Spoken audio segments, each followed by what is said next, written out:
বর্তমানে ফেব্রুয়ারি মাস মানেই আগাম সবজি চাষের একটা উপযুক্ত সময়। হ্যাঁ বন্ধু, এই ফেব্রুয়ারি মাসে আমরা যদি আগাম গ্রীষ্মকালীন সবজিগুলি চাষ করতে পারি তাহলে আমরা এখান থেকে অতিরিক্ত ইনকাম করতে পারবো।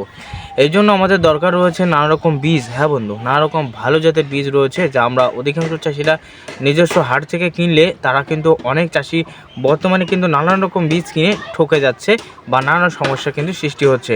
তাহলে বীজ নির্বাচনও কিন্তু আমাদের একটা ফ্যাক্ট হয়ে দাঁড়ায়। তাই বর্তমানে আপনারা এই ফেব্রুয়ারি মাসে কোন কোন ফসলের কোন কোন বীজ চাষ করবেন, কোন ফসলগুলি চাষ করা যাবে, বীজগুলি আমাদের কাছ থেকে পাবেন কি না বা নিজের হাটে পাবেন কি না, সেটা নিয়ে আজকের ভিডিওতে আমরা সুন্দরভাবে কথা বলবো। তাই ভিডিও জুড়ে রয়েছে আমি ইব্রাহিম। তাই ভিডিওটা পুরোপুরি শেষ পর্যন্ত দেখার চেষ্টা করো এবং চ্যানেলে নতুন হলে সাবস্ক্রাইব করে পাশে থাকো। চলো বন্ধু, এই ফেব্রুয়ারি মাসে কোন কোন ফসলগুলি আমরা চাষ করব সেটা অবশ্যই জেনে আসি।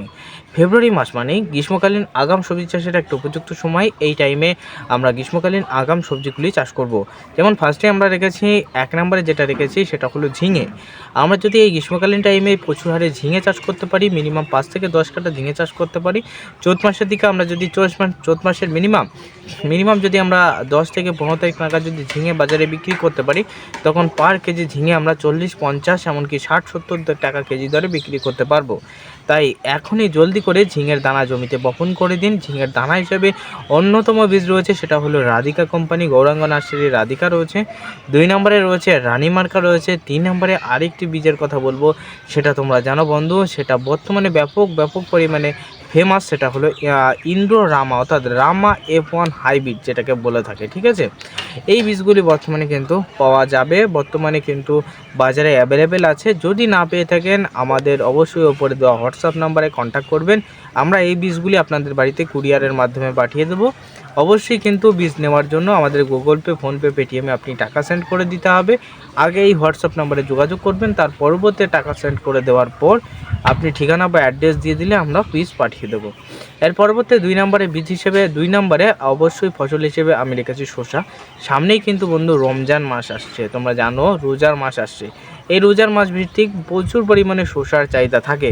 তাই এখনই আমাদের জলদি করে 5 কাঠা শসা, 5 কাঠা ঝিঙে অবশ্যই চাষ করতে হবে। হ্যাঁ বন্ধু, 5 কাঠা যদি আমরা মাচার শসা বর্তমানে চাষ করতে পারি, এখান থেকে প্রচুর ইনকাম করতে পারবো, প্রচুর ইনকাম জেনারেট করতে পারবো। তাই আপনাদের অবশ্যই আমি রিকমেন্ড করবো শসার বীজ হিসেবে অবশ্যই কৃষক বন্ধুকে চুজ করে নেবে। ফার্স্টেই গ্রীষ্মকালীন শসার বীজ কৃষক বন্ধুকে চুজ করতে হবে। 2 নম্বরে আমি বলবো ইন্দ্র জাপানকে তোমরা চুজ করতে পারো। ইন্দ্র জাপানও খুব ব্র্যান্ডেড বীজ, একটা জাপানিজ বীজ। 3 নম্বরে তোমরা চাষ করতে পারো ইউনিভেজ। ঠিক আছে, ইউনিভেজের এই বীজগুলি বর্তমানে চাষ করতে পারো। এই বীজগুলি আমাদের কাছে অ্যাভেলেবেল রয়েছে, নিকটবর্তী বাজারে না পেয়ে থাকলে ওপরে দেওয়া হোয়াটসঅ্যাপ নম্বরে আমাদের সাথে যোগাযোগ করে নিতে পারো।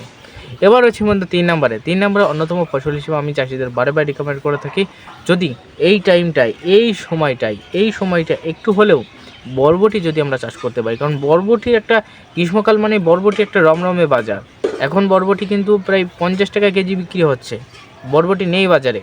তাহলে এখন যদি আমরা বরবটি 5 কাঠা যদি চাষ করতে পারি বা 10 কাঠা যদি চাষ করতে পারি, তাহলেও কিন্তু প্রচুর ইনকাম করতে পারবো। অনেক বন্ধু আছে যারা কিন্তু কাকুল চাষ করছে বা করলা চাষ করছে, কাকুল বা পটল চাষ করছে, লতা বপন করবে, যেমন তাদের চারা বার হতে অনেক টাইম লেগে যাবে। তাহলে 45 দিনের ভিতরে যদি সেই মাঝে বরবটি করে নেওয়া যায় বা শসা করে নেওয়া যায়, তাহলে কিন্তু তোমার ফায়দাটা, তোমার লাভটা তোমারই হবে। ঠিক আছে, তাহলে কিন্তু আমি চাষিদের বলবো 3 নম্বরে বরবটি চাষ করতে হবে। বরবটি হিসেবে আমাদের বর্তমানে আমাদের কাছে বীজ রয়েছে অশোকা রয়েছে, আর রয়েছে রানী মার্কা, আর একটা রয়েছে মিনার মার্কা। এটা মুর্শিদাবাদের একটা বীজ আমাদের কাছে অ্যাভেলেবেল রয়েছে। এবার 4 নম্বরে ফসল হিসেবে আমি চাষিদের বারবার রিকমেন্ড করব, এই টাইমে আমরা যদি একটু হলেও চিচিংয়ে চাষ করতে পারি তাহলে প্রচুর পরিমাণে আমরা চিচিংয়ের ফায়দা পাবো। 1 নম্বরে চিচিঙ্গার বীজ হিসেবে আমাদের কাছে অশোকা অ্যাভেলেবেল রয়েছে, অশোকা।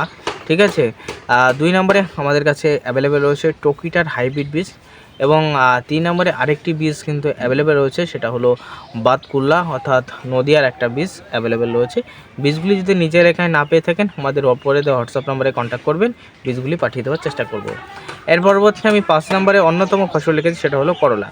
গ্রীষ্মকালীন ক্ষেত্রে করলার প্রচুর চাহিদা থাকে। আমরা কিন্তু করলার তরকারি খাই, করলার চচ্চড়ি খাই, করলা কিন্তু ডালের ভিতরে দেয়, করলা শুক্তো বানাই, নানা রকম ক্ষেত্রে কিন্তু করলা কাজে লাগে। তাই গ্রীষ্মকালীন ক্ষেত্রে আমরা একটু হলেও যদি করলা চাষ করতে পারি ইনকাম করতে পারবো। 1 নম্বরে করলার বীজ হিসেবে আমি সিনজেন্টা কোম্পানি করলা মিনি করলাকে রেখেছি। 2 নম্বরে আমি করলার বীজ হিসেবে গৌরাঙ্গ নার্সারির বীজকে রেখেছি। 3 নম্বরে করলার বীজ হিসেবে আমরা অবশ্যই বর্তমানে ভিএনআর কোম্পানি এই কোম্পানির বীজগুলি রেখেছি। বর্তমানে ব্যাপক পরিমাণে ফলন, ব্যাপক পরিমাণে ধরন এগুলি চাষ করতে পারো। এবার 5 নাম্বার বললাম। এবার 6 নম্বরে ফসল হিসেবে আমরা যে ফসলটা চাষ করব, অধিকাংশ চাষিরা কিন্তু এই ফসলের চাষের দিকে কিন্তু ঝুঁকছে। আপনিও কিন্তু বর্তমানে এই ফসলটা কিন্তু চাষ করতে পারেন। অধিকাংশ ফসল হিসেবে 6 নম্বরে আমি যেটা রেখেছি সেটা হলো তরমুজ। হ্যাঁ বন্ধু, এই টাইমে বা তুমি 1 মাস আগে শীতকালের দিকেও তরমুজ চাষ করতে পারো, কারণ তরমুজ গ্রীষ্মকালে আসলে রোজার মাসে তরমুজের প্রচুর চাহিদা থাকে। তাই যদি এখন বীজ বপন করতে পারো বা গ্রীষ্মকালে এর আগেও যদি বপন করে থাকো, সেই গাছের যত্ন নাও, আর এখন যদি বপন করো তাও হবে। তাহলে প্রচুর পরিমাণে ফলন বা প্রচুর পরিমাণে ধরন পাওয়ার জন্য আমাদের গাছের যথেষ্ট হারে যত্ন নিয়ে আমরা কিন্তু তরমুজ চাষ শুরু করব। তরমুজ বীজ হিসাবে রয়েছে জামিরা কোম্পানির, রয়েছে 786 আর 786। এছাড়াও নানা রকম কোম্পানি কিন্তু বীজ রয়েছে তরমুজের বীজ, তার প্রচুর দামও রয়েছে। আমরা কিন্তু সেগুলো যদি চাষ করতে পারি প্রচুর ফলন পাবো। এছাড়াও কিন্তু আরও নতুন ফসল রয়েছে, যেমন রয়েছে 7 নম্বরে আমি রেখেছি ভেন্ডি, বা যেটাকে ঢ্যাঁড়স বলে। এই ভেন্ডি বা ঢ্যাঁড়স চাষ করতে পারেন। নানা রকম বীজ আমাদের কাছে অ্যাভেলেবেল রয়েছে, সে সিংজেন্টা বলুন বা নানা রকম কোম্পানির রয়েছে, আপনারা কিন্তু চাষ করতে পারেন। এবার রয়েছে বেগুন চাষ করতে হলে, গ্রীষ্মকালীন বেগুন চাষ করতে হলে এখনই পাতকুলা বা বীজতলা তৈরি করতে হবে। এই জন্য চাষিদের আমি বারে রিকমেন্ড করবো এখনই বীজতলা তৈরি করার জন্য। খুব দ্রুত আমাদের কাছ থেকে বীজ বা আপনি নিকটবর্তী বাজার থেকে বীজ নিন। যেমন ভিএনআর কোম্পানির বীজ রয়েছে, যেমন সিংজেন্টার বীজ রয়েছে, লোকাল বীজ রয়েছে আমাদের কাছে অ্যাভেলেবেল। যেটা খুঁজে সেটা নিতে পারো। বীজগুলি নিয়ে আজই পাতকুলা তৈরি করে সেখানে চাষ শুরু করে দাও। তাহলে বর্তমানে কোন ফসলগুলি চাষ করবে, কোন ফসলগুলি চাষ করে লাভবান হবে, সেটা নিয়ে আজকের ভিডিওতে কথা বললাম। বীজগুলিও আমাদের কাছে অ্যাভেলেবেল রয়েছে, নিতে পারো।